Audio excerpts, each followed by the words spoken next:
Okay, bright sun is shining. And they're starting with a speech by Obama. Which means it's using ethos to kind of back up their points. That is a prerequisite for prosperity. It is an obligation. So again, it's ethos where it's like relatable. They're in a teen bedroom. Everything's really sunlit and backlit. Everything's very much bright. It's all clean lines. It's kind of setting this tone of, everything's bright, everything's modern. Everything's very straight. We have the Khan Academy, the director of it, so that kind of gives us credibility to the documentary. More ethos. Do me 17 times tables. All of the interviewers are not looking directly into the camera, it's more conversational. They've got this kind of cool modern-ish music. All the technology here, it looks like a student's desk. It's something that the viewer can relate to but it's well. kind of unorthodox with like the headphones and all the things. As we teach it today, is an all the modern buildings are very like modern and clean. Very aesthetically pleasing. Reading, writing, arithmetic. It's setting the tone for the documentary. Core of whose education? Core of the military education. Everybody that's interviewed is kind of on eye level. They've got the chest out, kind of giving them a very modern. The shots now, the old movie shots, kind of contradict or contrast the previous ones. Makes the old technology look very out of date by using even more out of date shots. All of the interviewers seem very casual in the way they're talking, like it's just a conversation they're having with the viewer. Will arithmetic be a sport in 2061? The music cuts out for that, and then we suddenly cut to Khan Academy. The last guy was talking about how arithmetic might become a sport, and now here we are with a man who teaches arithmetic for his entire life and kind of makes it fun. And Khan Academy is something probably a lot of students have experience with. Or it could be used in the classroom so that every student can work at their own pace. My videos are definitely not the state of the current art, right? They're a few steps behind that. But, not looking at the camera here again, it kind of takes the viewer right into it. It makes it feel less like a documentary, more real. In the current existing model, and just use again, everything is very light and bright and clean. But they're not changing the content fundamentally. The content's really interesting. I'd like to bring up this point of not changing the content. And it's a very good point, but it's also making it interesting, especially as he's showing his videos, which are a lot of students nowadays do use and find that they're helpful because they explain it in a different way.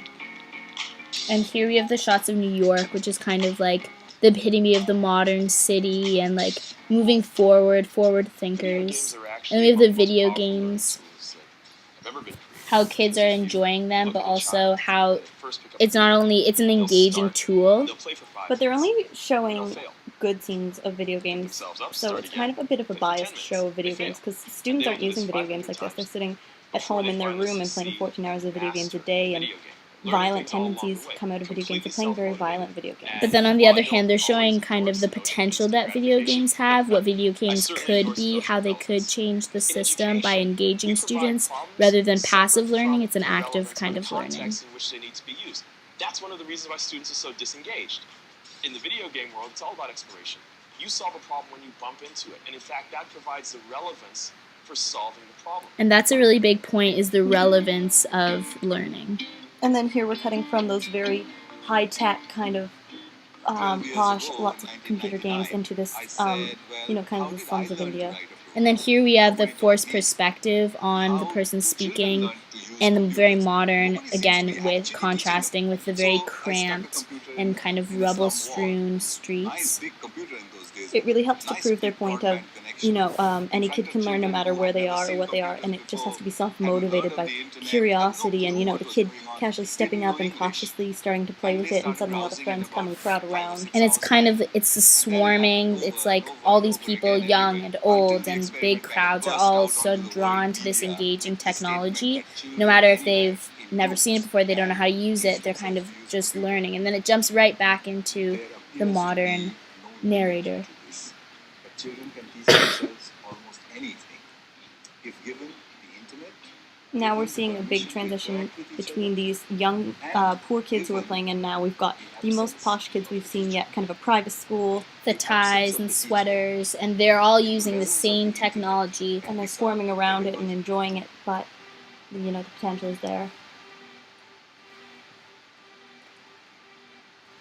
So here we have more cityscapes, kind of an open door, inviting it into the learning, a very like aesthetically pleasing place with the very nice background setting and the organized We've got classroom. young kids now, so this is representing kind of a different sector of learning, and you know, we've had many different age ranges. We have lots of different ethnicities of kids, which appeals to a wider audience. They seem to be trying to cover all the demographics of what the technology can touch. And now here we have university students, although it's kind of, they're going from these young kids that could become these doctors that are working on a cadaver. It's very much kind of raising them up, and this is what our children will become with technology.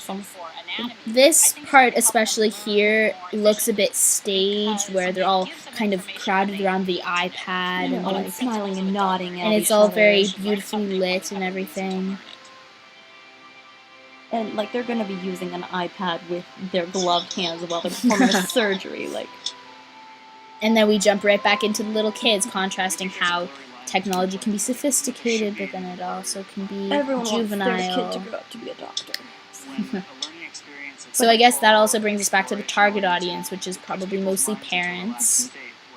Also, I guess students. It's very white and modern, and everything's these clean lines, and it's very futuristic, everything they're kind of showing. It almost seems like it's like a utopian society.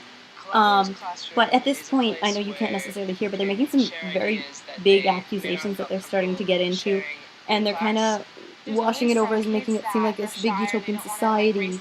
And here they have kids' opinions, but they also use, I mean, it's only 2 of the kids' opinions, and they're similar age, they're probably in the same class. It's not really a very wide perspective for us to see the youth demographic. That was really the only time kids ever spoke about technology, and it was only for a brief few seconds.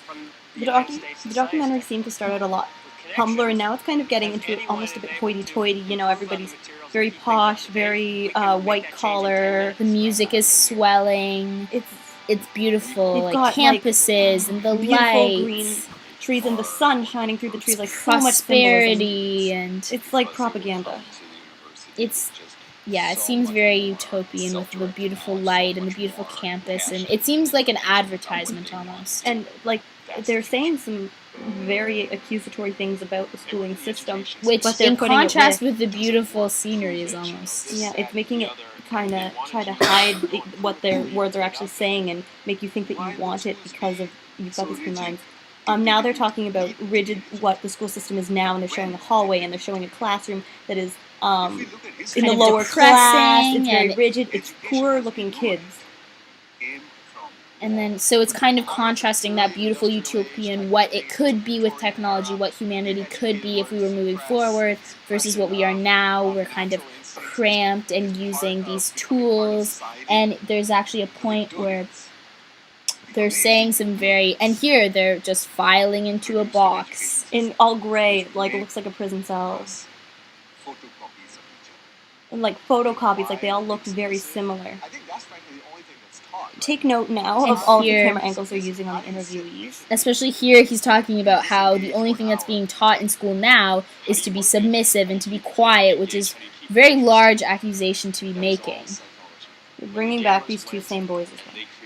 Now we have a very different shot on the interviewee. It's very up close and personal. It creates really intimate and connects you with what he's saying, as opposed to all of the past things. And now all the cognitive scientists are coming back and saying, what did you do? Because that's actually one of the most motivating, so they're talking about media the video games and how it's just not, you know, it's not staged, it's not planned that way, it just works. And that's kind of, again, they're starting to bring back everything they've kind of said before. They're creating trust. And then now we're back to the girl, back using her technology again. Here is looking over her shoulder, so she's kind of any woman using the technology for real purposes. All shots are kind of moving and active, and we're seeing all of the people who've talked. We're seeing all of these people looking confident, but passively confident, not in-your-face confident. All these people who have supported the message that they're being talked about. And here's our kid from the beginning, so kind of almost bringing the entire thing full circle. And the two kids back again on their computers again. And we've got our older woman, so we've got kind of the 3 generations. Kind of progression of how technology influences us through all stages of our lives. And that curriculum needs to have only 3 things. And here he's talking about how there are certain aspects that humans will always need to learn for right now, and how technology teaches all of these things, but there are certain things that in the past we don't need to know anymore. He's comparing it to how we used to need to know how to ride a horse. We don't need to do that anymore. Outdated skill. This is the skill that will replace it. Okay, so much pathos here. We've got a kid sitting on his shoulders, you know, telling It's a very parents, trusting shot. your child is on your shoulders, like we need to give them a better future. You're raising him We've got, up. like, an adorable, innocent little kid here. Like, how can you not feel something in that? They're very clearly playing at that to get you into your opinion. Like, why would You're you not do looking at the everything? future. You're For this looking at little the future kid. of your kids. You're looking at the future of future generations. He's very innocent. There's lots of light shining over across him. But interestingly enough, we have this kid who's was running through nature, Being and yet, free, very childlike, kind of experiencing things. and then they want him to only use technology, as you'll see in the shot coming up. They're kind of, He's suddenly Yeah. on this technology, and they it's kind of kind want of him out like, of that. it's like they're almost, it's kind of contradictory to what they're saying, because they want to use technology to bring people outside of themselves and outside into the world, and yet now instead of he being on a beach, he's on his iPad. It's not very effective. And then they suddenly have the music hit. And To yet really that is bring their it ending through. shot. And then just black. Overall, I mean, they proved their point fairly well. All of their shots kind of did play to what they were saying. The music was It very was a effective. well-used documentary. It was It well was a bit dramatic at points, but Mhm. It was very dramatic, but to be fair, what they were saying was accurate. Although accurate sometimes it with was a what they bit were extreme. Oh, it was very extreme, but they did a very good job of, when they were saying dramatic things, showing the dramatic shots to really support their point, so that you would feel more connected to it, and it would appeal to the audience. Okay, at the end we can talk about